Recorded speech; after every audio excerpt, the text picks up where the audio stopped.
कहा नहीं यार, इससे और बढ़िया वाली लेनी चाहिए। आप कार पे आ गए, कार ले आए, बंगला बना लिए, तो आपकी कामना पूर्ति तो जिंदगी भर नहीं हो सकती, पूरा जीवन निकल जाएगा पर कामना की पूर्ति नहीं हो पाएगी। आपने एक घर बनाया, पसंद नहीं आया, 2 घर बनाए फिर भी मन का नहीं बना, 5 घर बना लिए, 10 घर बना लिए फिर भी मन का नहीं बना। तो कामना की पूर्ति में रस नहीं है, कामना की पूर्ति में रस नहीं है, कामना की निवृत्ति में रस है। आपने 10 घर बनाए या एक भी घर नहीं बनाया, पर मन ने कह दिया बस जैसे है वैसे ठीक है, ठाकुर जी का केवल भजन करेंगे, हमें और कुछ करना ही नहीं है दुनिया में। तो इसमें सुख है, आनंद है पूर्ति में, पूर्ति में आनंद है, निवृत्ति में आनंद नहीं है। तो कामना की ये निवृत्ति कर देती है भागवत, मन में कोई कामना शेष रहती नहीं है। भागवत जी को व्यास जी ने लिखा क्यों था, क्यों लिखा था? व्यास जी ने देखो 4 पुराणों की रचना की, 4 वेदों की रचना की, 17 पुराणों की रचना करी, 17 पुराण बनाए, पर फिर भी व्यास जी को संतोष नहीं हुआ। भागवत जी इतना गूढ़ रहस्यमय, ये वेद ही है, ये कोई ग्रंथ नहीं है, वेद ही है। अब जैसे आज के समय में अपने यहाँ नाना प्रकार के पुराणों का वाचन होता है, अच्छी बात है, वाचन होना चाहिए, लेकिन जब आप विचार करो व्यास जी ने 17 पुराण बनाए, उनको 17 पुराण बनाने के बाद शांति नहीं मिली, तो अपन को वो पुराण सुनने से शांति कैसे मिल जाएगी? जब नारद जी ने भागवत का उपदेश दिया, जब भागवत जी को लिखा, तो व्यास जी को संतोष हो गया। क्यों? क्योंकि इसमें केवल ठाकुर जी के और जितने भी अन्य जितने पुराण हैं, वेद हैं, सबका सार मिला के पूरा भागवत में ही उन्होंने रख दिया। जो है सब भागवत में है। आप 17 पुराण देख लो एक तरफ और भागवत को देख लो एक तरफ, इसमें हर 24 अवतार हुए हैं ठाकुर जी के भागवत में, 24 अवतार की कथाएं हैं भागवत में।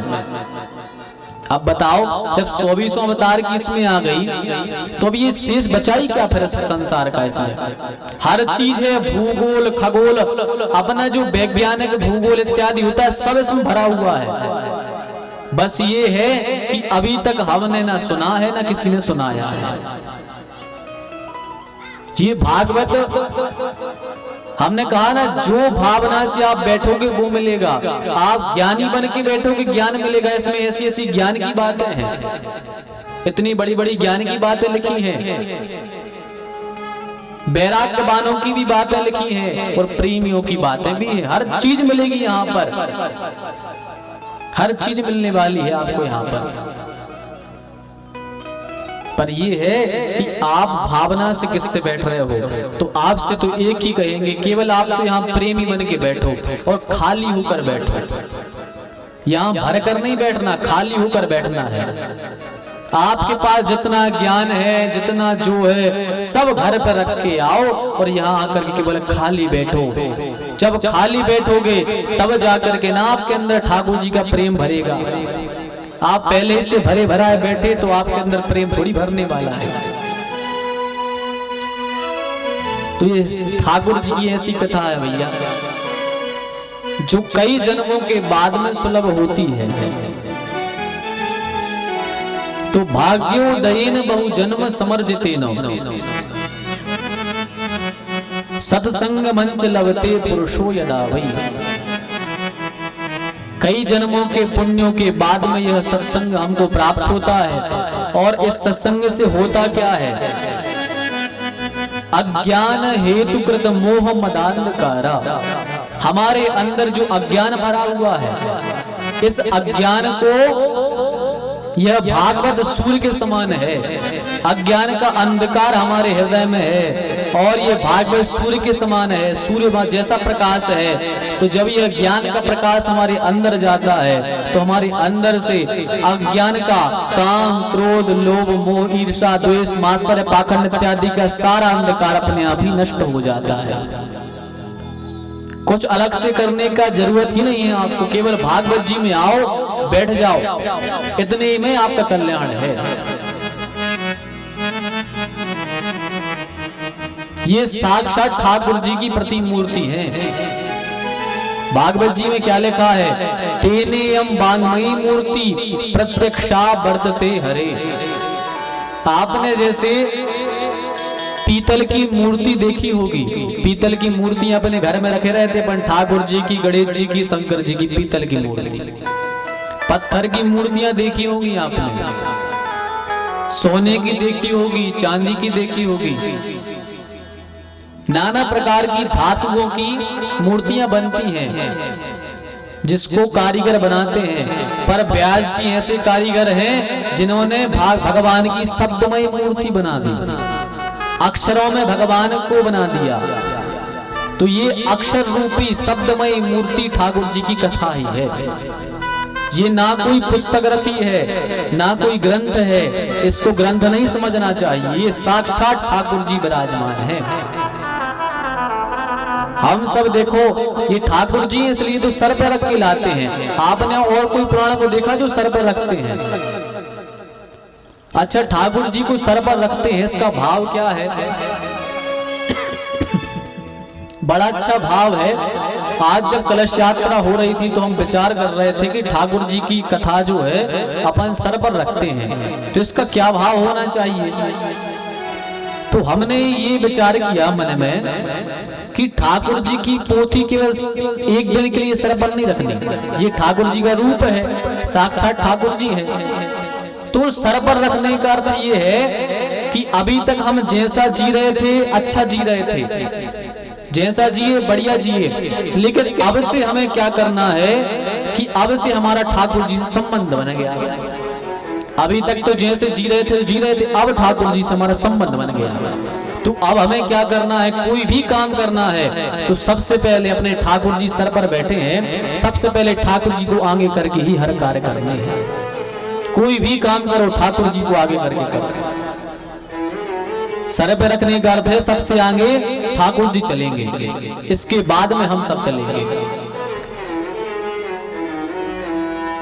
क्योंकि जब ठाकुर जी को सर पर रख लोगे तो आपके संसार के सारे बंधन अपने आप ही छूट जाएंगे। क्योंकि जहां माया रहती है वहां मायापति नहीं रहते, और जहां मायापति रहते हैं वहां माया नहीं रहती। भगवान के सामने माया चलती नहीं। जब पूतना ठाकुर जी को विष पिलाने आई तो ठाकुर जी के सामने माया चली नहीं, वो माया का रूप बना के आई थी, पर माया ठाकुर जी के सामने ठहरती नहीं है। तो जैसे ही भगवान के सामने आई उसने अपना असली रूप बना लिया। क्यों? क्योंकि भगवान के सामने माया नहीं ठहरती है। तो जब आप ठाकुर जी को अपने सर पर रखकर आगे चलोगे तो कभी भी माया आपको सताएगी नहीं, आपके पीछे कभी माया पड़ेगी ही नहीं। क्योंकि वो जान गई कि अरे ये तो अपने सर पर ठाकुर जी को रखे हैं, अपना हर काम ठाकुर जी को समर्पित करके ही करते हैं। इसलिए ठाकुर जी को ही हर काम में आगे करो। अच्छा हो तो कहो ठाकुर जी जाने, और कुछ गलत हो जाए तो यही कहोगे ठाकुर जी जाने। क्योंकि जो कराते हैं सब भगवान ही कराते हैं, सब भगवान कराते हैं। इसलिए जो हो रहा है सब ठाकुर जी की मर्जी से हो रहा है। तो ऐसी ये भागवत जी कथा है, साक्षात ठाकुर जी विराजमान है। अच्छा, भागवत जी में जो है 4 शब्द हैं, 4 शब्दों से मिलकर ही ये भागवत बनी है। आचार्य कहते हैं क्या क्या है? 4 शब्द हैं, 4 शब्दों का अर्थ क्या है? तो एक ऋषि कहते हैं भाकीर्तिर वाचको शब्द गकारः ज्ञानवाचक वकारः वैराग्यतश्चैव तकारः संस्कृतेर्तारकः। भाकीर्तिर्वाचको शब्द, भागवत की कथा कीर्ति देने वाली है। कीर्ति माने नाम, यश। भागवत की कथा से आपको यश मिलेगा। आप जब यहाँ कथा करा रहे हो, गांव में लोग पूछेंगे भैया किसके यहाँ कथा हो रही, बताएंगे थोबंदाऊ के यहाँ कथा हो रही। अरे वाह, बड़े भाग्यशाली हैं, बताओ कार्तिक जैसे महीने में ठाकुर जी की भागवत करा रहे हैं। बड़े पुण्यवान है भैया, बड़े भाग्यशाली है। बाहर किसी के यहाँ आप कार्ड देने जाओगे, उनने कहा भैया कैसे? आप बोले कार्ड लेके आए। बोले काय का? बोले भागवत। बोले अरे वाह, बड़ी कृपा है ठाकुर जी की, आपके यहाँ भागवत हो रही है। तो यश फैलेगा कि नहीं? नाम फैलेगा आपका, चारों ओर आपका नाम होगा कि वाह बड़े भाग्यशाली हैं, इनके यहाँ कथा हो रही है। तो भाग कीर्तर वाचको शब्दा, भागवत की कथा कीर्ति को देने वाली है। गकारः ज्ञानवाचकः, और जो गा शब्द है उसका अर्थ क्या है? गा माने ज्ञान, ज्ञान का सूचक है गा। इसमें ज्ञान की कथाएं भी भरी भरी हैं। वकारा वैराग्य तश्चैव, बा माने वैराग्य देने वाला है। यह भागवत हमें वैराग्यवान बनाने वाली है, ज्ञानी बनाने वाली है, ज्ञान को देती है, वैराग्य को देती है। और जब हम भक्ति ज्ञान वैराग्य से पुष्ट हो जाते हैं तो आखिरी शब्द है ता। जब हम ज्ञान वैराग्य से पुष्ट हो जाते हैं तो यह भागवत हमें संसार सागर से तार भी देती है। ये तारने में सामर्थ्य केवल भागवत का है। ये तारने में भी हमें सबसे नौका के समान है ये भागवत। ये 4 शब्दों का मतलब है। एक और मतलब है, एक आचार्य ने और दूसरा श्लोक लिखा है। बोले भासन्ते त्रियलोकेषु गायन्ती नारदो शिवा,